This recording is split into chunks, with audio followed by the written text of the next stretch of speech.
Hello, எல்லாருக்கும் வணக்கம். எல்லாருக்கும் வந்துட்டு சிவனோட அருள் கிடைக்கட்டும். அதுக்கு நான் சாமிக்கிட்ட வேண்டிக்கிறேன். இன்றைக்கி நம்ம சேனலில் என்னென்னா ஒரு கருவாட்டு குழம்பு தான் நாம் வந்து இன்றைக்கி செஞ்சுருக்கோம். பாருங்கள், கருவாடு வந்து வாழை கருவாடு தான் போட்டு கருவாட்டு குழம்பு வச்சுருக்கேன். இன்றைக்கி சண்டேயில் வந்துட்டு நான்வெஜ்னால் சிக்கன், மீன் அது மாதிரி எதுவுமே கிடையாது. இங்கே நல்லா மழை பெஞ்சிருக்கு.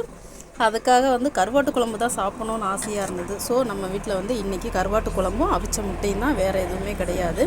பாருங்கள், இது மாதிரி வந்து கிரேவியாக வைங்க. தண்ணியாக இருந்தால் நல்லா இருக்காது. சுட சுட சாதமும் நல்ல கிரேவியான ஒரு கருவாட்டு குழம்பு தான் இன்றைக்கி நம்ம வீட்டில். பாருங்கள், கருவாடு, உருளைக்கிழங்கு, கத்திரிக்காய் போட்டு தான் வச்சுருக்கோம். வாங்க இதை எப்படி செய்யலான்னு வீடியோக்குள்ளே போய் பார்க்கலாம்.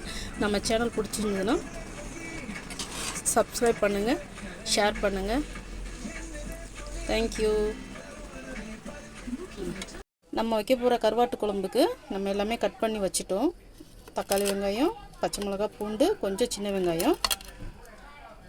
இது வந்து உருளைக்கிழங்கு, கத்திரிக்காய். இதை வச்சு தான் நம்ம வந்து கருவாட்டு குழம்பு வைக்க போகிறோம். கருவாடு நலசும் போது காட்டுறேன். வாழை கருவாடு தான் எடுத்திருக்கேன். பெருசாக வேறு எதுவும் எடுக்கல. புளி வந்து ஊற போட்டிருக்கோம். வாங்க நம்ம ஸ்டைலில் எப்படி வைக்கலான்னு பார்க்கலாம். எண்ணெய் காஞ்சிருச்சு. கடுகு போட்டுக்கலாம். கடுகு பொரிஞ்சிச்சு. வெந்தயம் போட்டுக்கலாம். வெந்தயம் பொரியணும், கரிஞ்சு போகக்கூடாது. கசப்பு. பூண்டு போட்டுக்கலாம்.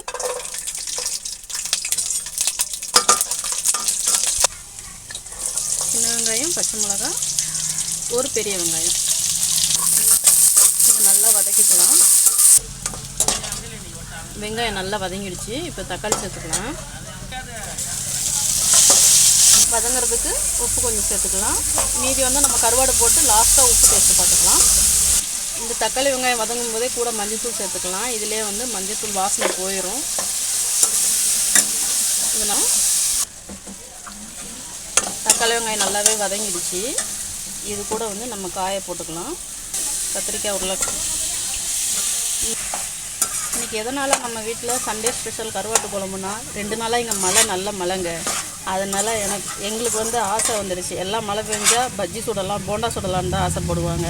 ஆனால் நம்ம வீட்டில் வந்து கருவாட்டு குழம்பு சாப்பிட்ணுன்னு ஒரு ஆசை. அதனால் இன்றைக்கி சண்டே ஸ்பெஷல் மீனோ சிக்கனோ கிடையாது, கருவாட்டு குழம்பு. எத்தனை பேருக்கு மழை பெஞ்சால் கருவாட்டு குழம்பு சாப்பிட்ணுன்னு தோணும்? கமெண்டில் சொல்லுங்கள். இந்த கத்திரிக்காயும் உருளைக்கிழங்கும் நல்லா எண்ணெயிலே வதங்கட்டும். அதுக்கப்புறமா நம்ம மசாலா சேர்த்துக்கலாம். இப்போ மூடி இப்போ நல்லா வதங்கியிருக்கோம். நம்ம எடுத்து பார்க்கலாம்.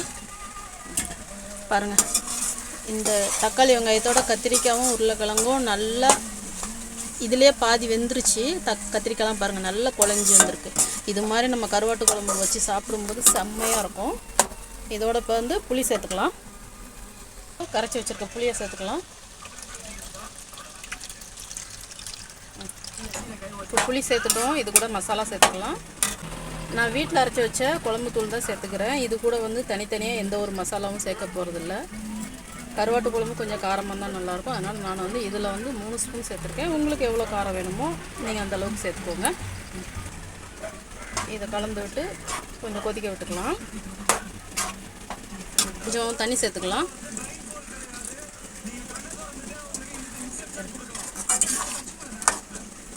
இப்போ தண்ணி கலந்தாச்சு. இதை வந்து மூடி வச்சுக்கலாம். பாருங்கள், பாக்கெட் கருவாடு தான் இது. வந்து வாழை கருவாடு. இதில் இப்போ வந்து நம்ம க்ளீன் பண்ணிட்டோம். தண்ணி சேர்த்து கொஞ்சம் நேரம் ஊற வச்சுக்கலாம். இது ஊறட்டும் ஒரு 10 நிமிஷம். குழம்பு நல்லா வெந்து கட்டி ஆயிடுச்சு. இப்போ இது கூட வந்து நம்ம அலசி வச்ச கருவாடை சேர்த்துக்கலாம்.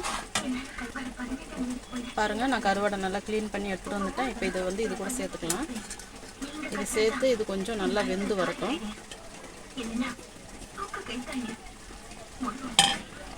இதுக்கப்புறம் வந்து அடிக்கடி கிளறி கொடுக்க வேண்டாம், கருவாடு உடைய ஆரம்பிச்சிடும். இது கொதி வரட்டும். பாருங்கப்பா, இந்த மிளகாயை வந்து நான் இப்போ உங்களுக்கு காட்டணும்னு நினச்சேன். இந்த மிளகா வந்து அஸ்ஸாம் மிளகா. அஸ்ஸாம் மிளகாயில் வந்து 2 வகையான மிளகா தான். இது வந்து என் கூட வேலை செய்கிறவங்க வந்து எனக்கு கொடுத்தாங்க. விதை போட்டு முளைக்க வைக்கிறதுக்காக நான் வாங்கிட்டு வந்திருக்கேன். இது வந்து இன்னும் காயணும். இதில் வந்து ரொம்ப கிடையாதுங்க. இங்கே பாருங்கள், இந்த அளவுக்கு ஒரே ஒரு பிஞ்சு மாதிரி எடுத்து வாயில் வச்சாலும் அவ்வளோ காரம் இருக்கும். இது எத்தனை பேர் அந்த டேஸ்ட்டு பார்த்துருக்கீங்கன்னு தெரியாது. இது க்ரீன் கலரில் இருந்து நான் சாப்பிட்ருக்கேன். அவ்வளோ காரம், நம்ம சாப்பிட முடியாத காரம் அவ்வளோ இருக்குது இதில் வந்து இந்த பச்சை மிளகாயில். இது வந்து நம்மளும் வந்து காய வச்சு விதை போடுவோம். நான் அதுக்காக தான் அவங்கக்கிட்ட வாங்கிட்டு வந்தேன். இப்போ லாஸ்ட்டாக அவங்க ஊருக்கு போயிட்டு வந்தாங்க, நமக்கு வந்து எடுத்து வந்து கொடுத்துருக்காங்க. இந்த மிளகா வந்து இது வந்து பாருங்கள், இது ஒரு வகை, இது ஒரு வகை அசாம் மிளகா. ரெடியாக இருக்குது பாருங்கள். எந்த அளவுக்கு வந்து கருவாட்டு குழம்பு நல்ல கிரேவியாக வந்துடுச்சு. கருவாடும் நல்லாவே வெந்துடுச்சு பாருங்கள். இப்போ வந்து நம்ம வந்து கொத்தமல்லி போட்டு நம்ம ஸ்டவ் ஆஃப் பண்ணிக்கலாம்.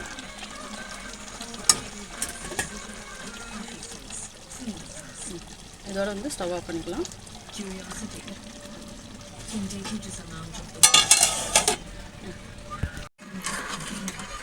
நம்மளோட சேனல் பிடிச்சிருந்ததுன்னா ஷேர் பண்ணுங்கள், சப்ஸ்கிரைப் பண்ணுங்கள். தேங்க்யூ. நெக்ஸ்ட் வீடியோவில் பார்க்கலாம்.